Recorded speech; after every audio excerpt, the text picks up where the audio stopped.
with Terry Horan, getting ready for the conference and home opener this weekend against Saturday. But before we get to this Saturday, let's go back. It's been 2 weeks since you had the bye week last week. You played presentation down in South Dakota. Second game in a row, you fell behind early on, but then you came storming back and you got the win.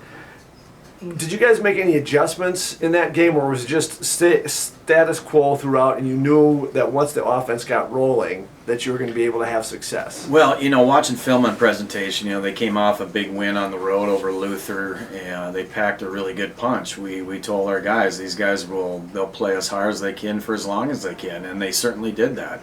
And they packed their punch right out of the gates. Now, we had a snafu on special teams, put us in poor field position, gave them a short field, and before you know it, they're up 7-0. So it was like, hey, here we go. We gotta start figuring things out. So it really wasn't a whole lot of adjustments. It was just us taking a deep breath and figuring things out, and then going about our business, and controlling what we can control, and we did that. Tell you a little bit about the quarterback, Cooper Matter, and how he kind of got into the system starting on Saturday, and then how he rolled as he kind of got more and more reps during the game. Yeah, and obviously we made that decision going into that week, and he had a really good week of practice. He's a competitor, and he brings a lot to the table for us, certainly, and he had a great game. He was distributing the football. He ran really well.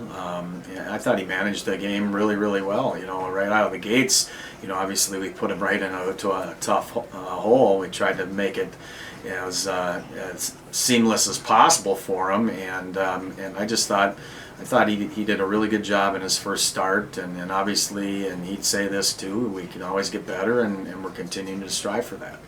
One of the things on offense that some of the people might not know the name, but he caught a couple of touchdowns. A wide receiver from Wilmer at Concordia doing good things. It's kind of surprising, but how has Jake Evans progressed from his freshman year here to now senior, where he's in part of your lineup? Right. Well, Jake, just an unbelievable young man, right? Only the best come out of Wilmer, they say, James.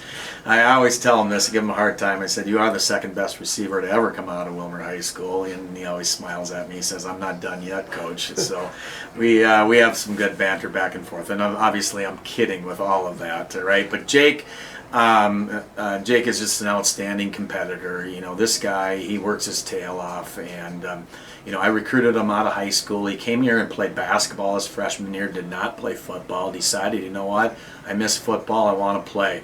I just remember him playing my son's team. The Moorhead Spuds went down to Wilmer High School, and Moorhead was up late in that game, and Jake Evans caught a couple touchdown passes in the back of the end zone to beat the Spuds late. They came back and beat him, and that Wilmer team went on and lost in the state championship that year. So he's a great competitor. Got great hands. His eye-hand coordination is really spectacular, and he has grown leaps and bounds in our program, and we absolutely love him. All right, now let's look forward to Saturday, your conference opener, and the home opener, a little bit later than normal. You're playing Gustavus, a veteran team. Even though they lost last week at Stout, they still have a lot of veteran players. Talk a little bit about their wide receiver tandem of Thielen and Breitbach, who for years have given you guys, it's been a great battle with Concordia every single time you guys play them. Yeah, absolutely. Well, first I'll start with, it's the 24th of September, and it's our first home game. I don't know if, you got to look back in the record books and see when the last time that happened. 2004. Was it 2004? 2004. Well, 2004 was a pretty good year. It was, exactly. Because it was when they only played the one non-conference game in the beginning of the year, and then you play one more towards the end. That's right. I think you played Morris in the Fargo. Yeah, played Morris in the Fargo. Well, that's interesting. Well, if we can have a year like we did in 2004, then life is good. But Gustavus, outstanding football team. These guys got the better of us last year. They beat us twice. They beat us down at their place about the same time frame, and then we played them in the playoff game, and they took care of us pretty good. But you're right, that tandem core out on the outside, it just seems like they've been giving us nightmares and fits forever, and both are extremely athletic. Both, Rybach is just outstanding receiver. And he can also play quarterback, as he's shown over the years. But he just, he's got great eye-hand coordination, catches the ball, and just makes big plays. And Thielen is, he's a baseball kid too, so I've seen him out competing on the diamond as well. He's just, he's got a lot of speed and quickness. He house called one on us last year with a kickoff return. He is a cousin to Blake Magnuson on our football team. I found that out too. But just two special football players that I know Peter Haugen absolutely loves having in his program. Now, defensively, what do they do, and what have they done last year that has been successful against you guys? And what are you going to try to do on Saturday to combat that? Yeah, well, defensively, it's probably the most physical football team that we'll have seen thus far. I mean, their D-line is incredibly good. They've got great motors. They do a lot of different twisting, and they're physical, and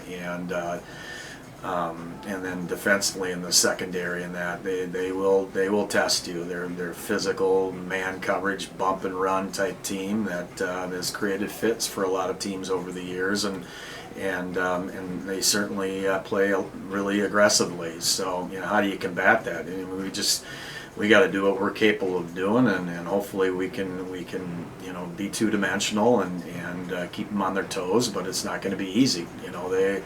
This is a veteran team, like you said. I believe they have 8 starters back on O. They've got 8 on D. Their special teams are back. So it's going to be a tough football game, and it's going to be a great matchup. Like you said, it's our home opener, there's a lot of hype to that. But it's the MIAC opener too, so there's a lot of hype to that as well. And the fact that Gustavus, they beat us twice last year, and the last time we played at the Jake, it was against Gustavus, and there's still a sour taste in all of our mouths over that one. Now, what are you looking most forward to with the home opener? Well, man, I'll say this. First of all, every year it never gets old, right? Going out for the first time, how excited our players are about playing at home. There's something special about walking out on the Jake. And this year, a lot of people might not know, but we're going to be donning some new uniforms, and those uniforms. We have a certain name on the inside collar of a very special Cobber friend of ours. She happened to be my second grade teacher back when I lived in Morris, Minnesota, Darlene Martinson Ross, who gave Concordia a very nice gift, gave it to our football program to buy new uniforms. So we put Darlene Martinson Ross on the inside of everybody's collar on their new jersey. So that'll be pretty special for her and her family, but our entire football program as well, because we're very appreciative of her gift. Good luck on Saturday. Thanks so much.